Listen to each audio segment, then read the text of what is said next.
Apa, Dea? Itu, temen aku ada yang anaknya lahir tapi prematur. Katanya dia perdarahan karena punya preeklamsia. Emang preeklamsia itu apaan sih, Dok? Walah, yuk kita bahas aja.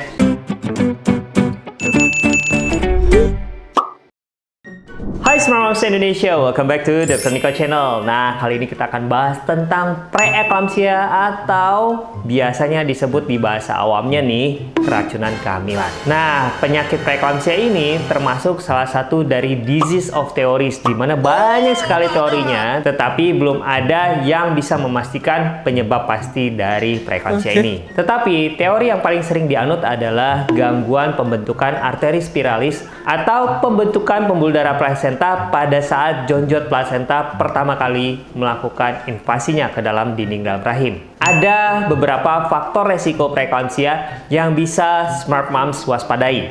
Seperti contohnya, kehamilan di bawah usia 20 tahun ataupun di atas 35 tahun. Kehamilan pertama ataupun kehamilan pertama dengan pasangan baru.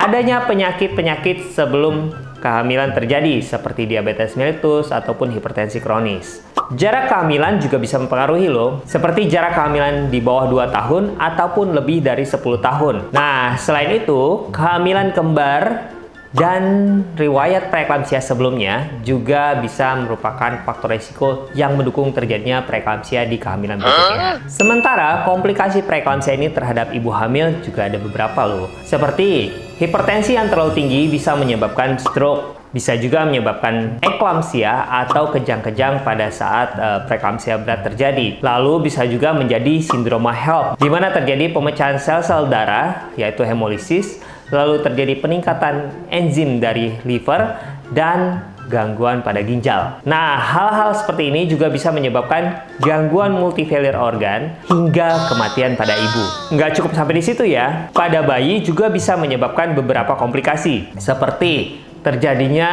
gangguan pertumbuhan janin dalam rahim sehingga bisa menyebabkan BBLR atau berat badan lahir rendah hingga kematian bayi pada saat dilahirkan. Kematian janin dalam rahim juga bisa loh. Preeklamsia juga bisa menyebabkan lepasnya plasenta sehingga perdarahan dan diikuti dengan kematian janin juga. Apabila preeklamsia ini terjadi mulai di trimester kedua, maka bisa saja menyebabkan persalinan prematur. Sementara pada bayi yang dilahirkan dari ibu yang mengalami preeklamsia juga beresiko mengalami hipertensi, diabetes mellitus, dan jantung koroner di masa hidupnya. Apabila Smart Moms menderita preeklamsia, ada beberapa tanda-tanda yang harus diwaspadai. Yang pertama, apabila ada nyeri kepala hebat, pandangan kabur, nyeri ulu hati, muntah yang proyektil yang tanpa didahului mual, lalu tiba-tiba langsung muntah, hingga penurunan kesadaran. Nah, gejala-gejala ini sebenarnya merupakan gejala-gejala impending eklamsia, di mana apabila dibiarkan, Smart Moms akan mengalami kejang-kejang hingga bisa saja berujung pada kematian. Kalau Smart Moms mendapati gejala-gejala tersebut,